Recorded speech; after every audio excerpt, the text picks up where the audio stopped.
영어에 대한 얘기를 좀 드리려고 이 자리에 좀 섰고요. 저는 김진호 강사라고 합니다. 그래서 수능 영어 1등급 만들기라는 제가 거창한 제목을 좀 적어놨지만 저희 학원 다니면 수능 1등급 맞으실 수 있습니다.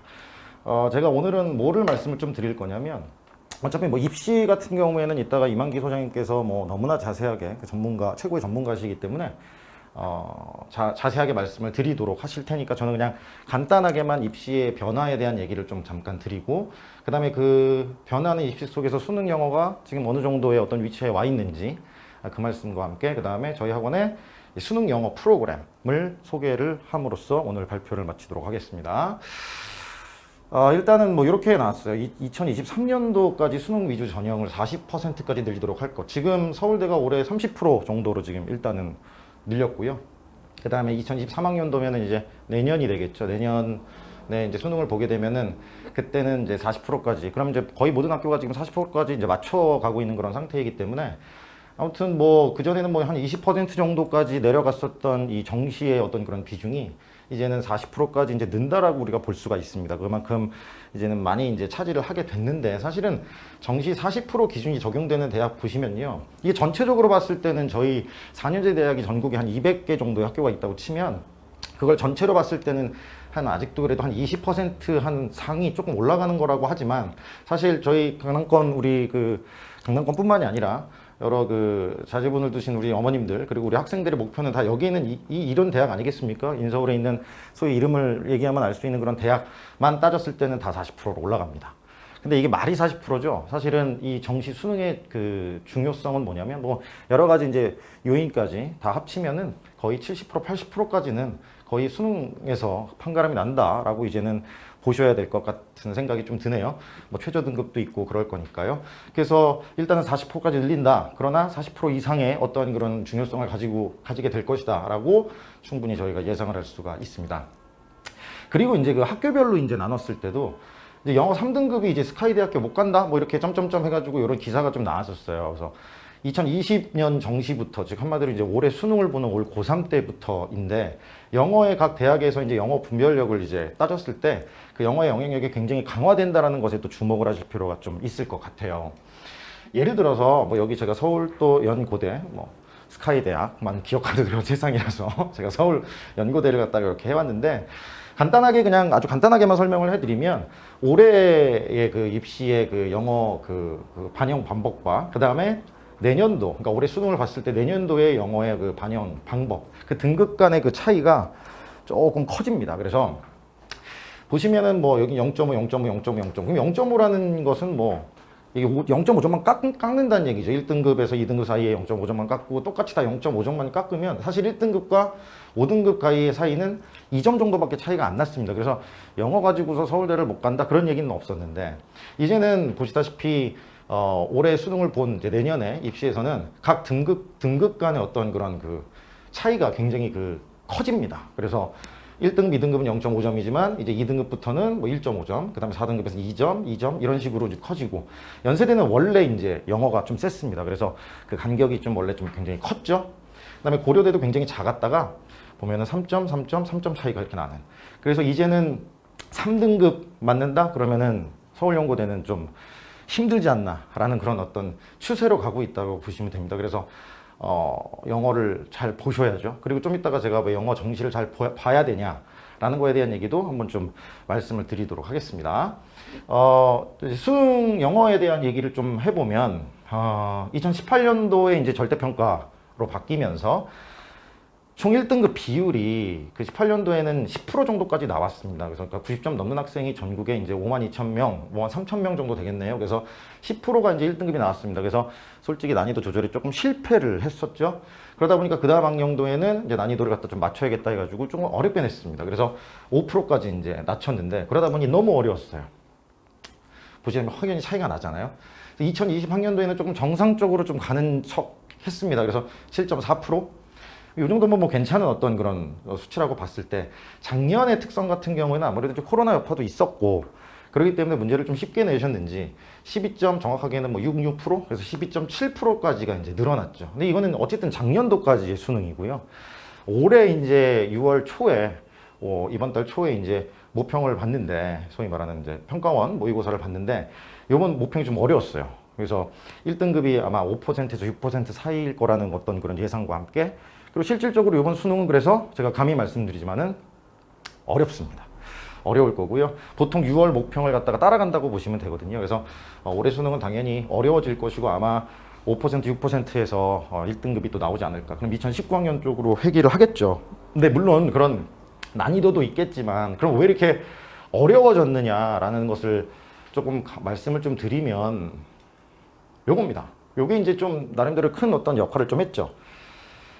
연계율이 이제 떨어졌다라고 이제 우리가 얘기를 해야 되는데, 그 전까지 우리가 한 10년 정도 이제 EBS 연계 교재에서 연계를 70%까지 연계를 했습니다. 그래서 수능 문제 45문항 중에 70%의 문제가 뭐 특히 15문항까지 포함을 했을 때요.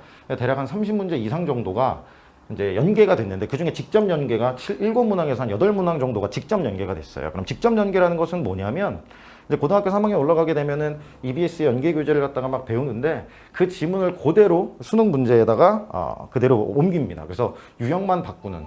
그러면은 한 7문제, 8문제 정도는 아이들이 암기했던 지문이라면 그 지문을 갖다가 읽지도 않고 그냥 바로 풀어볼 수도 있는, 뭐 좀 과장해서 말하자면 이제 그렇게 해서 쉽게 우리가 이제 좀 다가갈 수 있었다면은 변경형, 즉 올해부터는요, 지금 6월 모평부터 이제 이게 나타났는데 바로 50%가 잠시만요. 네. 50% 정도가 바로 간접 연계로도 나왔다는 얘기죠. 이게는 직접 연계가 사라졌다는 얘기입니다.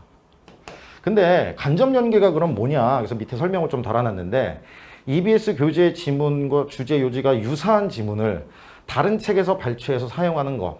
그러면 이게 정말로 그냥 연계라는 그 체감 연계가 과연 생길까요? 제가 볼 때는 그냥 비연계라고 보는 게 맞다라고 생각하고요.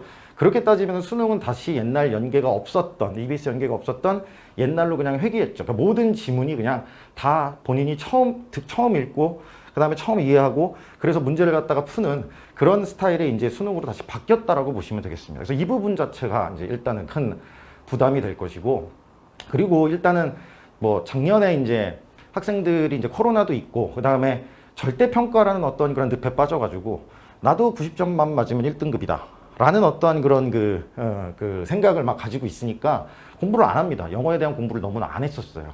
근데 이제는 그럴 수가 없습니다. 절대평가 90점 넘는 게 사실 쉽지도 않고요. 난이도가 너무나 어려워졌기 때문에 아시다시피 뭐 5%에서 6%만 들어갈 수 있다면 거기에 들어가는 게 쉽지가 않잖아요. 그래서 90점이라는 점수 넘는 게 사실 쉽지가 않고, 그 다음에 방금 얘기했듯이 연계율 자체가 사라지다 보니까 이제는 진짜 찐 영어 실력을 너희들에게 요구하겠다라는 그런 방향으로 바뀌었다라고 보시면 되겠습니다. 그래서 이런 부분들을 아마 지금 여기 들어오신 분들도 이제 뭐 중학교 3학년 또는 고등학교 1학년 그 학생들이 많을 텐데, 그 학생들도 여기에 다 해당이 되는 부분이니까요. 앞으로 이제 영어 공부를 함에 있어서 조금 자세를 좀 바꿔야 될 것 같아요. 단순 막 암기 위주의 어떤 그런 영어에서 이제는 진짜로 처음 보는 지문을 내가 읽고서 이 학술적인 지문을 충분한 사고력을 통해서 해결해낼 수 있는 능력, 그 능력이 상당히 필요하다라고 생각을 좀 합니다. 그 다음에 이제 제가 준비를 좀 한 게, 사실 요거는 넘어가려고 했었는데, 그럼 수능 영어 지문의 특징이 뭐냐라는 거에 대해서도 간단하게 좀 설명을 드리면, 예를 들어서 이런 겁니다. 그냥 뭐 약간 웃자고도 하는 그런 시간이니까, 이제 고1 같은 경우에는 이런 지문이 나오죠. 김진호는 못생겼다. 제 이름이 김진호니까요. 보시다시피 저는 못생겼지 않습니까? 그래서 김진호는 못생겼다. 이 고등학교 1학년 지문을 들으면 사실 바로 정보가 습득이 되죠. 쟤 못생겼구나 라는 그런 습득이 된다면, 고2는 이런 표현에서 약간 언어가, 즉 단어가 조금 고급화가 됩니다. 그래서 김진호는 추남이다. 그럼 추남이라는 이 단어를 갖다가 아이들이 아냐 모르냐에 따라서 내용을 이해할 수 있느냐 없느냐가 판가름이 난다면, 그래도 이제 추남이라는 단어를 알면 직관적으로 또 그래 못생겼구나라는 것을 알 수가 있죠. 근데 이제 소위 이제 1등급을 가르는 어떤 그런 문제의 지문의 특성을 보면 고3 때는 이런 식으로 이제 문제가 나옵니다. 그러니까 아름다움이 죄라면 김진호는 무죄다. 그럼 아이들이 여기에서 이걸 직관적으로 받아들일 수 있을까요? 아마 못 받아들일 거예요. 그럼 이 부분에서 아이들이 그럼 김진호는 무죄야? 김진호가 무죄라면 좋은 거네? 그럼 진호는 좋네요 라고 이렇게 얘기를 판단을 하겠죠. 하지만 아름다움이 죄이기 때문에 죄는 아름다움이니까 아름다움이 없는 겁니다. 그래서 진호는 못생겼다는 얘기로 일맥상통한다라는 그런 얘기가 되는 거죠. 그래서 이제 앞으로 이제 수능, 지금 제가 가장 강조하는 게 지금 뭐 중학교 2학년 수능 마스터반에서도 이제 수능을 계속 가르치고 있는데 항상 아이들에게 굉장히 어렵게 그렇게 표현이 된 것을 쉽게 너희들이 이해할 수 있는 사고력 한 번 더 생각하게 만드는데 그 한 번 더 생각하는 그 시간을 축소시키는 게 가장 중요하다라는 것을 제가 항상 강조를 하고 있고 그래서 항상 논리적인 사고력 이게 굉장히 중요하고 이번 수능의 어떤 기조가 바뀌면서 이건 더더욱이 중요해졌습니다. 이번 6월 목평 보시면 아마 아실 수 있을 거예요. 그리고 이제 또 굉장히 어려운 어떤 그런 지문 같은 거 이거 어머님들 한번 읽어보시고서 이게 무슨 말을 얘기하는 건지 한번 생각을 좀 해보셨으면 좋겠어요. 뭐 예외적 개인의 현상이 아니라 보편적 현상으로서의 사랑에 대한 믿음은 인간의 이성에 기반을 둔 합리적 판단이다. 이걸 딱 보고서 이걸 한국말로 보는 게 아니라 이제 영어로 아이들이 이제 읽을 거거든요. 그래서 영어를 갖다가 읽어서 한국말로 번역을 했더니 이렇게 나왔다는 얘기죠. 그럼 이게 도대체 무슨 말이냐를 또 생각을 해야 되는 거예요. 근데 사실은 알고 보면 예외적 개인이 아니라 보편적 현상이니까 모든 사람들에게 다 통용이 된다는 얘기잖아요. 그러한 사랑에 대한 믿음이 인간의 이성에 기반을 둔 합리적 판단이다. 한마디로 결국은 보편적 현상으로서의 사랑은 합리적 판단이다라는 그런 얘기가 되는 겁니다.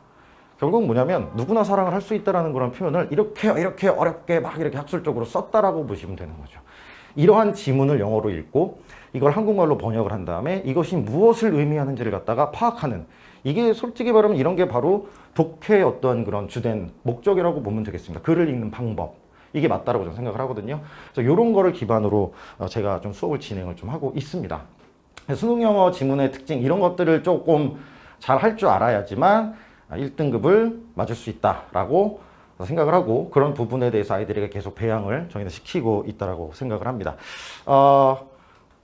그래서 이제 이러한 수능의 변화 간단하게 제가 좀 너무 빨리 설명을 하느라고 제대로 정보가 전달이 되는지 모르겠지만 우리 학원에서 저희 KSN에서 고등 정시 올인 과정 그래서 저희 학원에서는 이제 그 수능 영어 프로그램이 어떻게 돌아가고 있는지 제가 이렇게 한눈에 볼 수 있도록 소개를 좀 시켜드리면 저희가 일단은 뭐 수능 실전 모의고사 반이 있습니다. 그리고 수능 스카이 반이 있고 그 다음에는 독해 과정이라고 볼 수도 있겠지만은 어쨌든 수능을 가르치기 때문에 수능 중급 독해 이렇게 한 5개 분야로 제가 정리를 좀 해봤습니다. 그래서 일단 수능 실전 모의고사 간단히 줄여서 수실모라고 저희가 얘기를 좀 하는데요. 여기 뭐 다 이렇게 시간하고 이런 것들은 다 나와 있으니까 이거 참고하시면 되겠고요. 수능 실전 모의고사가 고2 반이 있고 고3 반이 있습니다. 당연히 이제 고3 반은 가장 윗반이라고 보시면 되겠고, 그 다음에 고2 반, 그 다음에 고2 수능 스카이, 그 다음에 고1 수능 스카이, 그 다음 난이도로 따졌을 때 가장 낮은 수능 중급 독해. 이렇게 지금 나눠져 있고요. 이제 일단은 요반부터 한번 간단하게 설명을 드리면 수능 실전 모의고사 반 같은 경우에는 당연히 고등학교 3학년 수준의 모의고사를 실전처럼 풉니다. 실전처럼 저희가 와서 몇 시간 모의고사를 같은 시간, 그러니까 듣기 빼고 50분 정도라고 저희가 주고 50분 동안 모의고사 한 해부터 세트를 풀고 그 다음에 학생들이 틀린 문제 위주로 저희가 바로 그 자리에서 피드백을 해주는 그런 시간이라고 보시면 되겠습니다.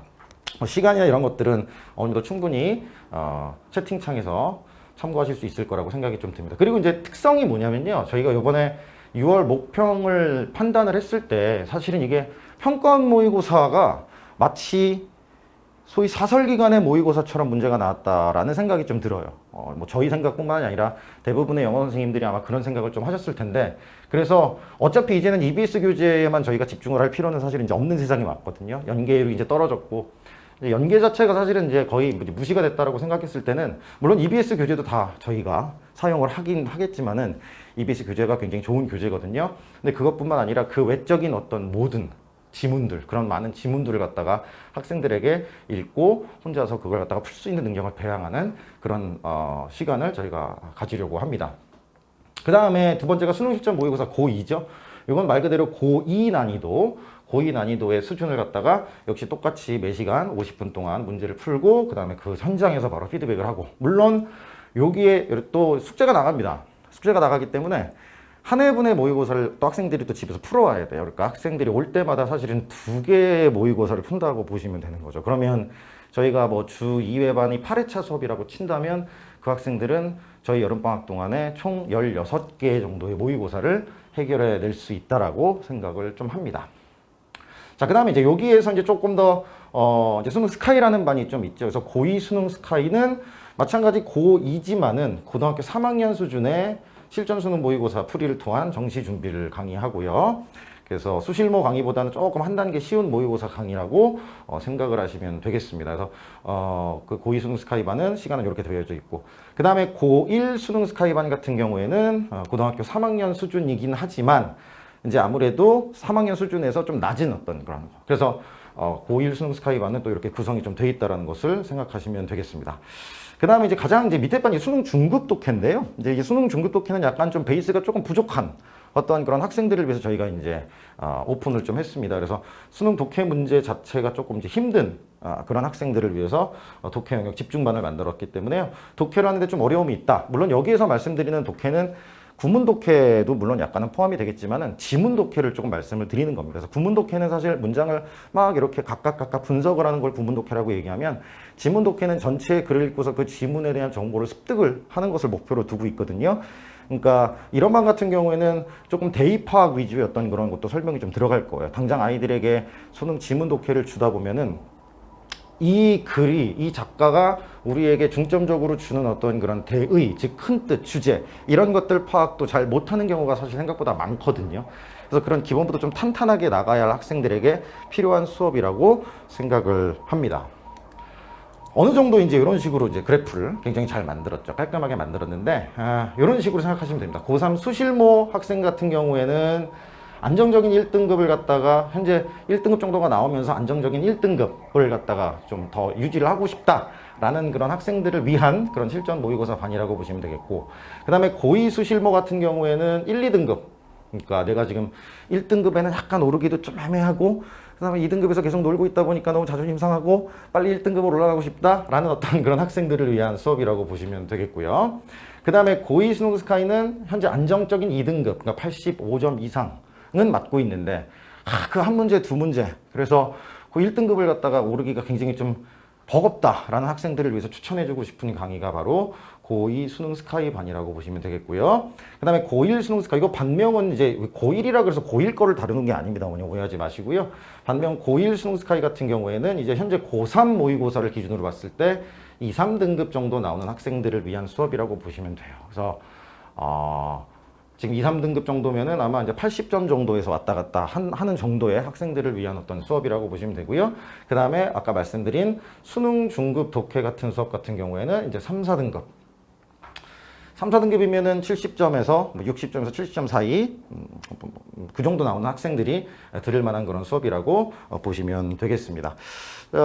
각 과정의 기간을 알고 싶다고 하셨는데요. 그 밑에 기간이 나와 있습니다. 그래서 우리가 주 1회, 2회 반은 8회 수업을 기준으로 하고, 그 다음에 주 1회 반은 5회 수업을 기준으로 하고 있기 때문에요. 그 자세한 그거는 그 밑에 나와 있으니까 참고하시면 될 것 같습니다.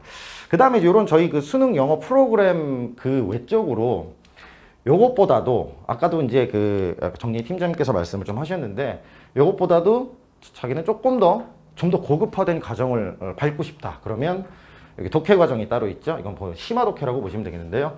저희 고급 독해, 그 다음에 성문 종합 영어 독해가 있습니다. 각 시간은 여기 나와 있고, 요거는 이제 원장님이 바로 직강을 좀 하시고, 대상은 이렇게 나와 있고요. 네, 요거 참고해서 이거 들으시면 될 것 같고요.